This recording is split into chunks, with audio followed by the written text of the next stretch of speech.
Guys, I'm so excited to be doing this. This is my first video, so if I sound a little rusty, you know why. I might be humming and hawing here and there, but cut me some slack. Hopefully, I will be getting better at this. Anyway, I've DIY'd a little station here so that I can kind of walk you through my latest blog, where basically I covered the latest Naked Urban Decay line, which is the cherry line. Now, I don't know if you guys read my blog or not, but if you want, you might want to go back a couple of blog posts where I basically said that I think Urban Decay is one of those brands where a lot of people love them, but I'm kind of like getting over them. Like, not because I think that their quality is bad or anything like that necessarily. I just think that they tend to come out with too many products. And yeah, actually, I am going to say it. Their quality tends to be a little bit of hit and miss. When I think of like the Leanne, I forget that blogger or vlogger's name, but she has all those really pretty tattoos around her neck. She came out with, it was Leanne Kristen. Yes, when Leanne Kristen came out with her collab, I thought the quality of those eyeshadows and those products were excellent. We moved down the line, and then I pick up the Backtalk palette, which I personally think that have very similar tones to the Naked Cherry palette, and I think the eyeshadows were a bust in that palette. I didn't pick up anything else that might have been related to the Backtalk, but that palette, those eyeshadows were, I'm going to put it, they were complete crap. So I kind of was like, you know what, I'm going to put Urban Decay on hold for the moment now. And I wrote this blog post saying that, I think that there's just a lot of hype and there's not a lot of things to back them up. Okay, great. So here I am, walking through Macy's a couple of weeks ago, and I come across the whole entire Naked Cherry line, and I was like, oh damn, this line looks so pretty. No, I'm not going to buy anything. Right? So you're just looking, move along. Actually, I wanted to go check out the new Too Faced holiday pieces, so I wasn't very excited about spending a whole lot of time around Urban Decay, but I came across the little Urban Decay cherry palette, the highlight and blush palette, and I was like, you know what, this actually looks really, really nice. You have like two highlighters and this really pretty blush matte set right there.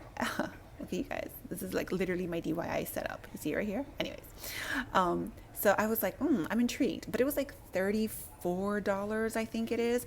And I was like, you know what? I'm going to pass on this one. So I put this one down, and then I came across the lipsticks. Now, I have always been a really big fan of their Urban Decay lipsticks. I actually own a couple. Actually, I think I own all of them from the Naked Heat collection, and then a couple of other Urban Decays.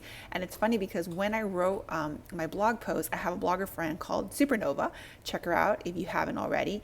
And she was like, yeah, I agree with you. Urban Decay is kind of like, hit or miss. However, their lipsticks are actually really, really good. And I was like, you know what, Nova?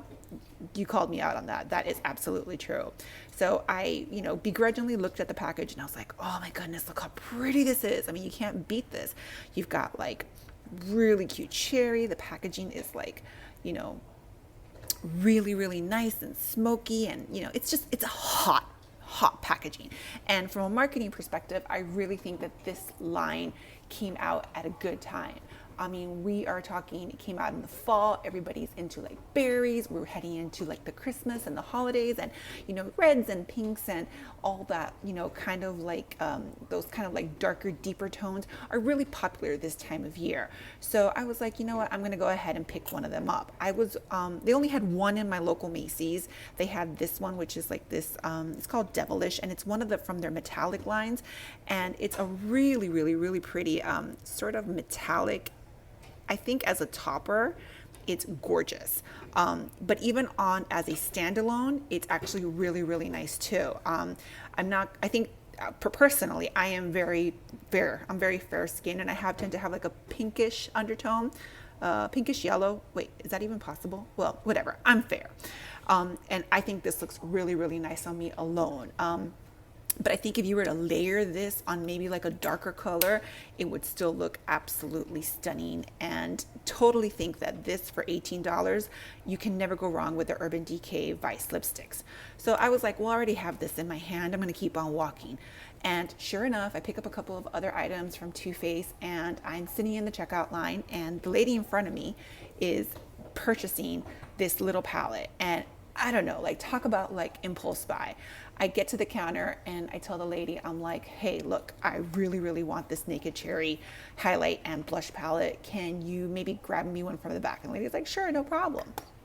So then when she's there, she's like, do you want to pick up the all-nighter spray? It's the newest one from their cherry line, and it's $15 because it's, you know, there was this like a sample size, so it's not like the full size one, which I think may be a little bit more expensive. And I was like, sure, why the heck not? You know, it's not like I've got bills to pay or anything like that. So I'm all excited. I get home and I open up this Naked Cherry and I'm like, wow, this is like so nice. Like I am totally into these colors. I have to, I'm going to state this right off the top. This color is really not my thing. I do not like these kind of like white icy colors. And to tell you the truth, this is, it's really nice actually. It has like a really nice pink shift to it, but this wasn't what drew me to it. And for various reasons, like number one, it has like a little, you see, I don't know if you can see the camera focus. There is like a little pink shift to it, but number one, this is a little bit too, I don't know, like the texture is very flaky to me. And let me see if this zooms in. And it's a little bit chunky. I guess that's the word that I'm looking for. It's a little bit chunky. And when you look at something as white as this, I would tend to think that it's going to be more blinding. I don't know. I was thinking of something way more icier. And this actually is pretty flat. I mean, like, look at this. If I pull my skin tight like this, you could actually see like the little grains. It just doesn't seem to be blending very well. I mean, it doesn't, like, it's almost gone basically. You can't rub it in. I mean, I'm pretty sure if you did it with a brush, you might get better results, but I basically just like wiped this away. I did not like the quality of this. I did not like the texture of this. I did not like anything of that, but that's fine. This wasn't what drew me to the palette. What drew me to the palette were actually these two colors right here. So the other thing that's really weird is I actually threw away the cardboard, but I couldn't find names. There's no names in the back to these particular colors, so I'm just gonna call them like matte blush and peachy pink highlighter. So the matte blush and the peachy pink highlighter over here, this peachy pink highlighter is beautiful. These kind of highlighters are actually totally up my alley. I really, really, really like this for my skin tone. I have, like I said, I'm very fair, but I have freckles. So that kind of pigment does kind of tend to make my face look like darker in certain areas. And I do have them running along my cheekbones a lot. So this actually plays very well. These kind of peachy colors play very well against my freckles. But this highlighter, this one is really nice. Unlike the icy one, I think this really does kind of give you that sort of like metallic-y sort of like finish you want. It's very pretty. I think this might really look nice on a couple of skin tones, especially if you blend it in very well for my fair skin ones, my fair skin ladies. I think this will look very, very nice. I kind of put it right on top of that icy white one, so it's not coming off as nice. And I think that I've used this one a couple of times and I really, really, really like it. This is a winner. I kind of wish that Urban Decay would have probably done this and made it like a 2-pan highlighter and blush kit, and I think it would have been awesome. I'm not quite sure how this fits in well with their cherry line other than that pink shift. So I'm sitting here like, okay, great. This highlighter is the bomb. Let's try this blush. Now, I really like those kinds of pinky tones. They are, you know, if you go with a really light hand, if you're fair skin like me, I think that, you know, you could really, really get a really nice flush to your cheek. My problem with it is that, let me wipe some of this highlighter off of my pants. Classy. Is this looks really, really dark on the pan. And when you look at it like this, you're like, ooh, let me do it with another finger actually. When you do it like this, it looks really good, but when you swatch it, hello, where the heck is it? So I'm like, you know what? I don't really trust swatches all that well. I tend to think that in many cases, swatching doesn't really tell the whole story. So when I first applied this, I was like, all right, let's just get my favorite fluffy brush, my favorite blush brush is actually a domed one, which I should have brought out to show you which one it is, but it's really fluffy. It's nice. I never have problems picking up blush with anything.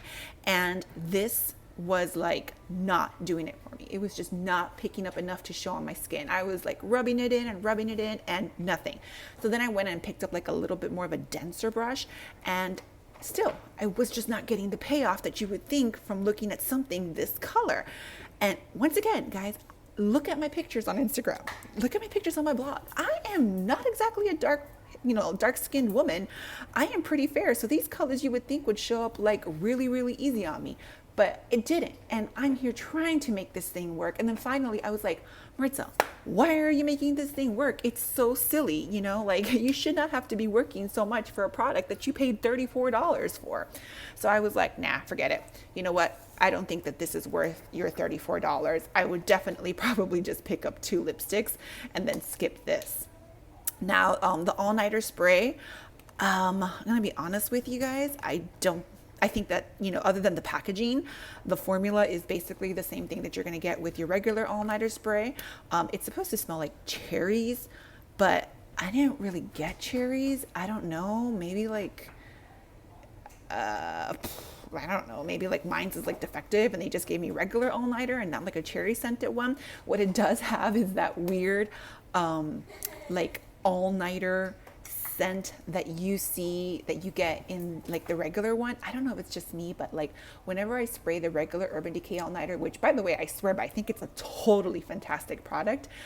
Once the kind of like the product settles on your face, it totally turns like into this weird, I don't know how to describe it. It's like a stale glue smell. That's what this smells like to me. So, I mean, it's great. It's travel size. I'm actually heading on a cruise in a couple of days. So this is going to come in really handy. But is it, other than the packaging, is it anything different than the all-nighter? Well, no, mine doesn't. It doesn't smell like cherry at all. So definitely think that these 2 products, for $15 and $18, these are nice. You could throw this inside like your travel bag and take it wherever you're going to go, or even your purse after work. This totally skip, guys. I don't know. And for the record, I did see the actual like Naked Cherry eye palette. It did look very pretty, but for whatever the price was, which I'm sure it's something like along like $52, $54, maybe like in that area, I forget what it was, I didn't pick it up. I have the Back Talk palette, which I didn't give it away. I still have it. I don't necessarily think that it's the greatest quality, but it has such similar tones to the Urban Decay Cherry that I just didn't feel like spending money on it. And quite frankly, I think that, seeing that I only had like success with 2 out of 3 products, I'm kind of happy I didn't pick it up. So tell me, did you guys pick up the Naked Cherry palette? Did you guys think it was anything out of this world? I know I see lots of reviews and there are people who are totally raving about it. And then there's some people who are like, whatever, it ain't for me. So tell me what you think. Let me know. Let me know in the comments. Check out my blog. It's www.thebeautyswatcher.com and let me know. Should I go back and get it? Which I'm going to tell you I probably won't, but I will respect your decision to tell me and my other readers to do that. So hope you guys enjoyed my first ever video. And if you like it, let me know. If you don't, let me know. Let me know what I need to work on. Besides my little DIY little setup here, which I may keep on doing this for a while. Comments are welcome. Have a great day, friends.